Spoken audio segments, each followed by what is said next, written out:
So let us check this out. This is about the YouTuber that derailed the train. Like I said, I heard about this, but know absolutely nothing about it, other than he derailed a train for views. So yeah, I'm curious. I haven't seen it. I'm curious. I want to see it. I will probably rage, but I've heard it's insane. Yeah, Rygat, exactly. All right, let's check this out. Oh my god! Oh my god! What oh my the freaking god! Jesus! Oh my god, are they okay? Well, a teenager was just accused for derailing a train for a YouTube video. That was definitely... Wait, but did the train actually derail? Oh my god! Oh my god! Oh, I think it jumped right there. Oh my freaking god! Yeah, with all the all the dust coming up. Okay. Well, a teenager was just accused for derailing a train for a YouTube... Yeah, Aaron, I don't know. That's why I'm really curious about this. I know nothing about what happened here. Like, this is another train car that was right in front of this train. I know nothing about it other than that. YouTube video. That was definitely not on my 2024 bingo card, but let's be real, not a lot of the other stuff was either. But today we're gonna take a look at the YouTube channel called Capital City Rail Productions, which is a small train spotting channel ran by a teenager in Nebraska. And allegedly, he wasn't only spotting, he was getting his hands a little dirty as well. Because in April 2024, in Bennett, Nebraska, a train went onto the wrong track and collided with a standstill cart, causing the train to derail. This YouTuber was conveniently there in the middle of nowhere with his camera set up on a tripod to film it all. Unfortunately, the derailment caused about $350,000 in damages, which sounds low. I would assume it would be way higher.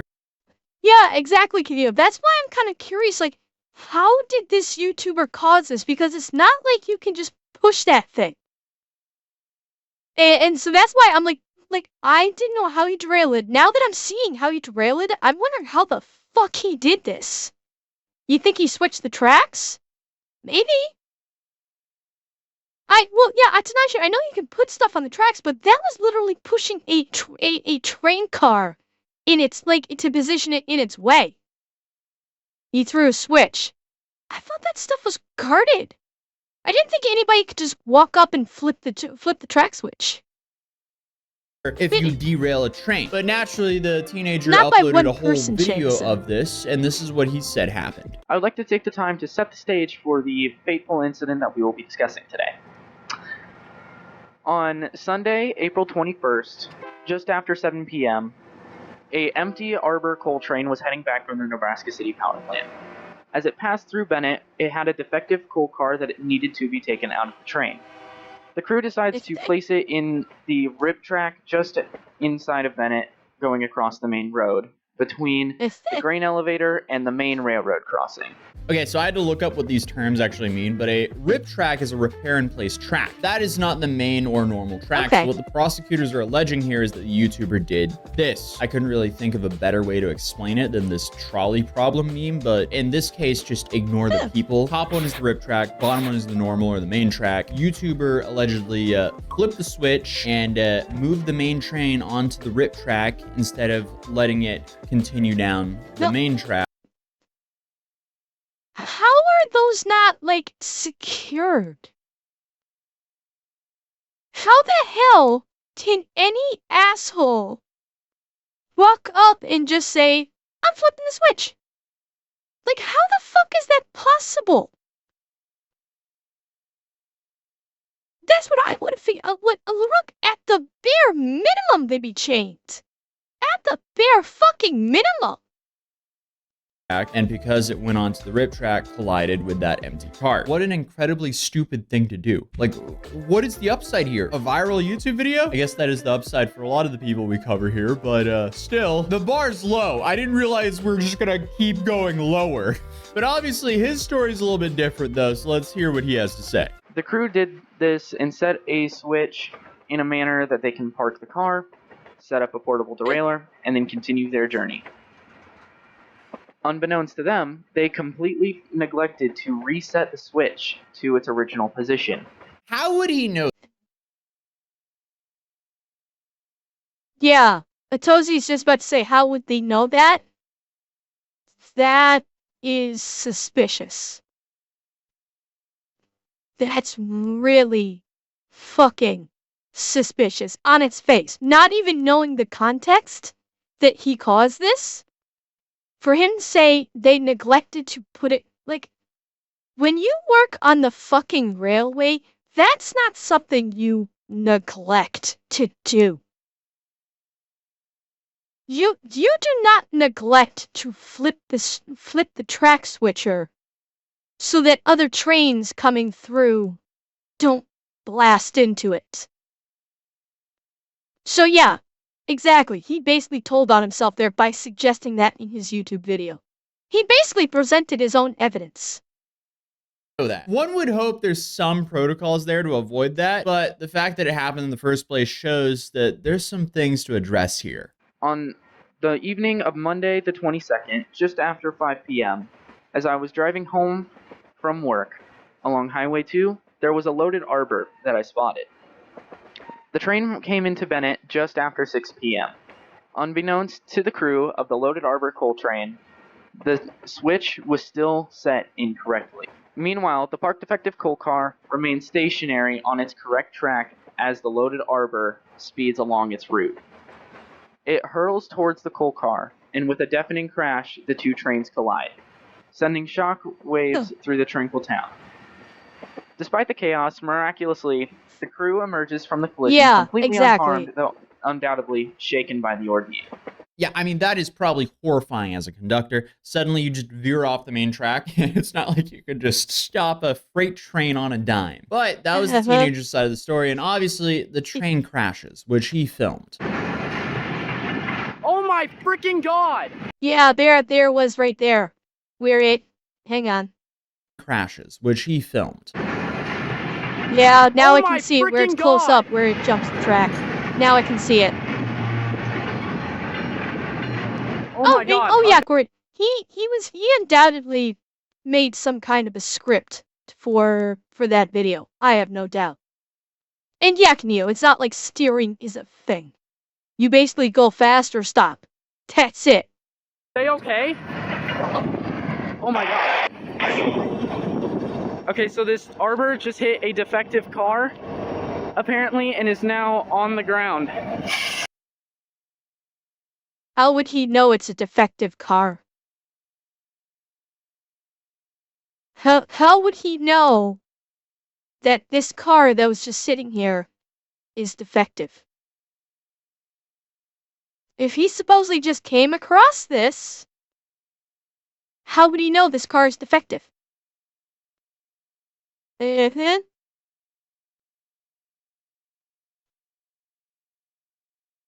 Yeah, well, no, he didn't make the car defective. He did not. The car wasn't, according to him, according to him, if you take anything that what he said with facts, the car was defective. But if he just came across this supposedly, how would you know? How would he know it was defective? Because this is supposedly the first time he saw it. Just a little bit, just a little bit of a dab. Hit a defective car, apparently, and is now on the ground. Badly. Oh, look at that. Look at that back there. Switch was thrown Holy wrong. It looks shit. like they hit a derail or something. Again, how does he know this on the spot? I get that he probably lives for trains and it's not impossible for him to know, but it's definitely suspicious. And that's exactly what the prosecutors thought as well. So here in an NBC News article, it says a Nebraska teenager has been charged with 2 felony counts of criminal mischief after he was accused of causing a train to derail, recording the crash and posting the video on YouTube, according to court records. Yeah, the 17-year-old was charged in Lancaster County Juvenile Court on Wednesday, but prosecutors have filed a motion to have the case transferred to adult court. Interesting. So they said Arkansas, right? This happened in Arkansas? Interesting. They don't consider 17 to be an adult for criminal charges. I know Illinois does. I know in the state of Illinois, if you're 17 years old, you can be charged as an adult for a crime. You don't have to be 18. 17 is good enough. I'm kind of surprised Arkansas doesn't do that. That would be really bad for him. An investigator with BNSF Railway. Well, Chaos Hunter, in theory, Nebraska. Sorry, Nebraska, not Arkansas. Yeah, Chaos Hunter, in theory. But how would he know? You know, he could surmise it from the car stats by being on that type of track.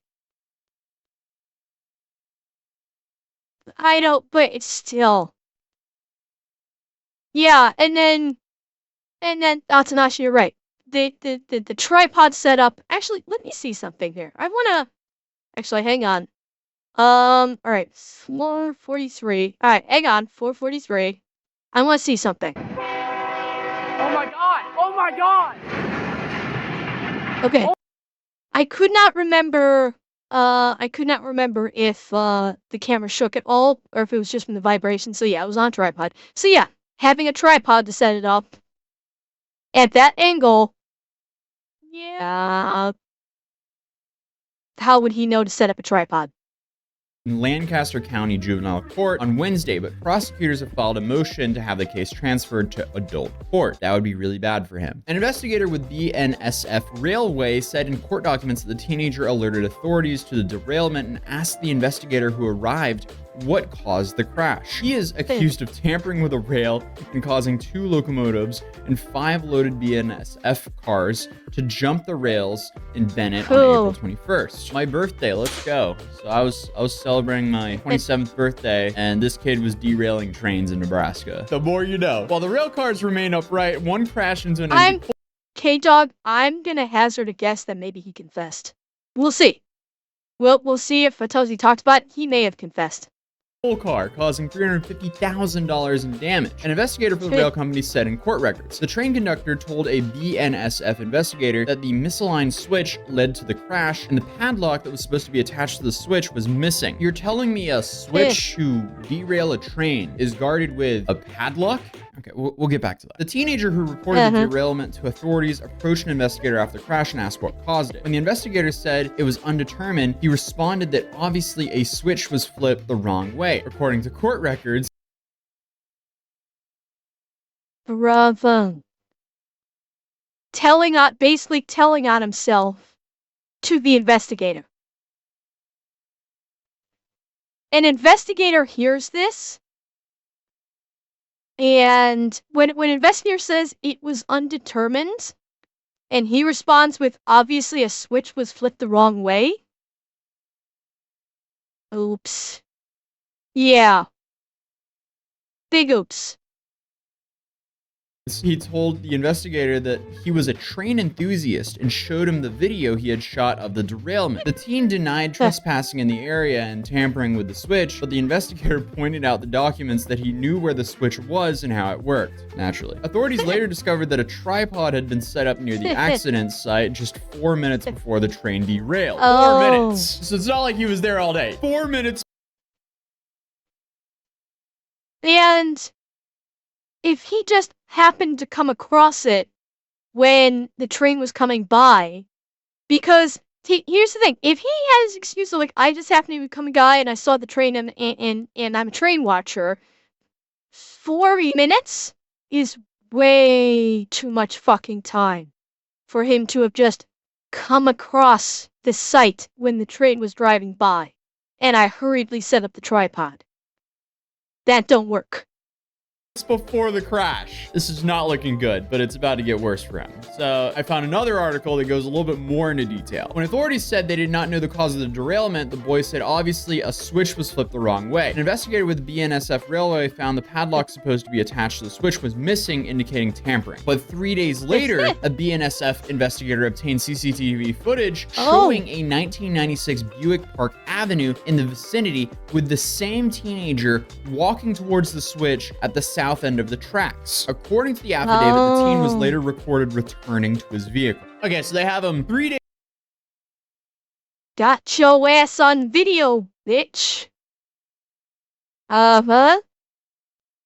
Well, now the pieces are starting to fall into place. Yeah, Eric, let's be honest.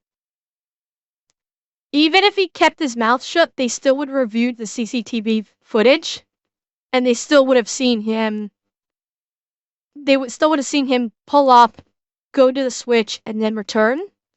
Now, granted, they may not have been able to identify him, so he only just made it that much easier for them to identify him. And honestly, it might have been more better than 240. It might have been like 720p. Honestly, some security cameras are pretty decent. Maybe 350. I don't know.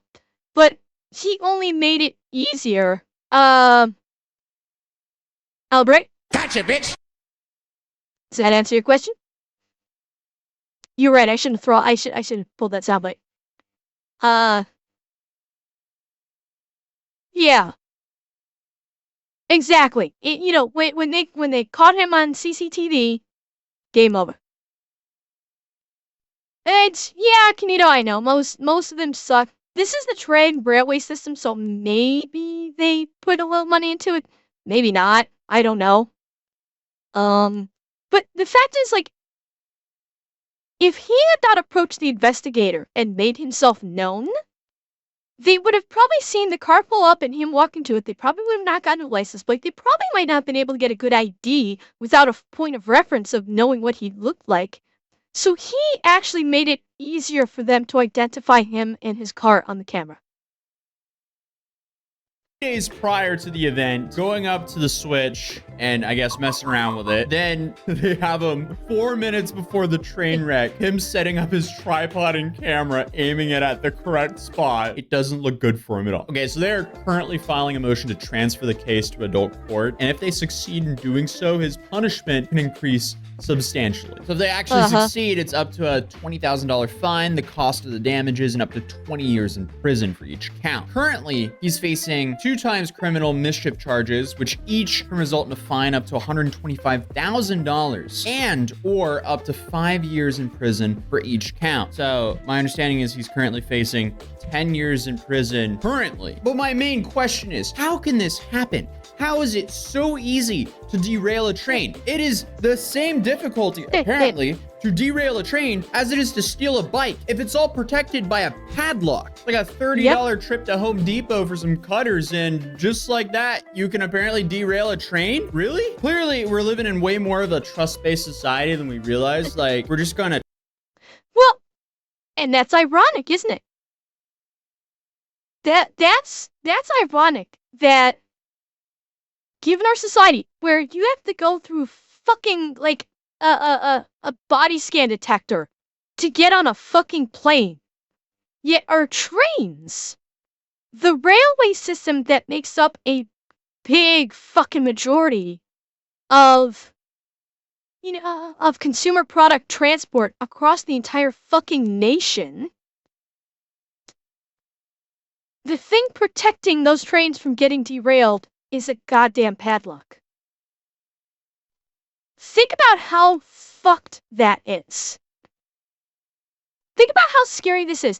If, God forbid, some foreign entity wanted to disrupt the transport of goods throughout the United States, all they would have to do is go to a bunch of major rail line switch points with a pair of bolt cutters. Snip, you've now completely fucked America's railway system. You go to probably just a few key points in the major railways throughout that span the country. Snip, snip, switch, switch. You've now fucked the transportation of goods across the entire fucking country. That should terrify everybody. Because this is not going to cause a major, detonations. It's not going to cause, it's not like a mass bang bang or anything like that. This is something that can royally fuck with consumerism and just the transportation of basic goods, medicines, etc., etc. And it takes next to no effort to disrupt that. Yet if you want to go on a plane, you have to go through a goddamn body scan to go on an airplane, to fly to Florida, to go to Disney World.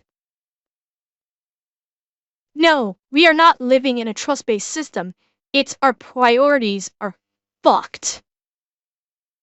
Well, exactly, Mannix. Yeah, let's not forget about the hazmat trains. Trains are used to transport military equipment.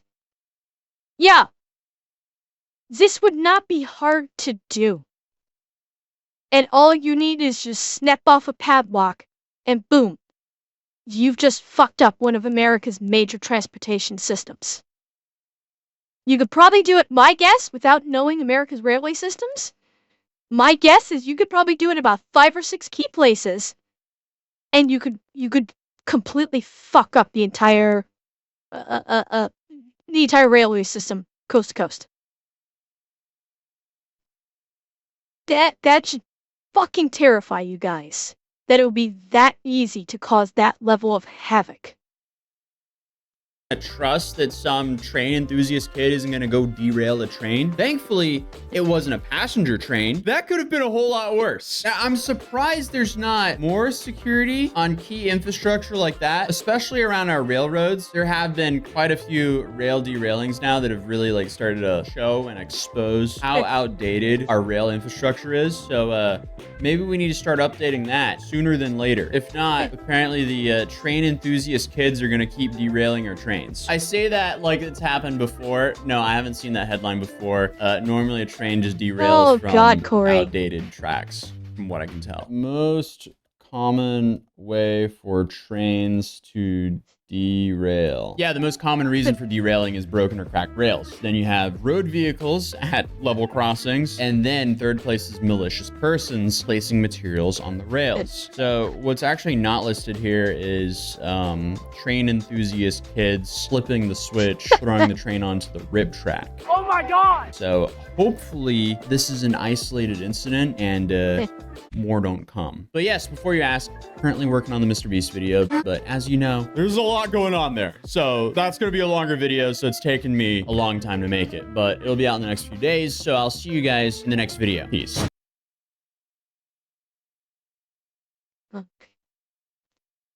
Like, what this kid did is this kid exposed an insane vulnerability in America's infrastructure. That's what he did.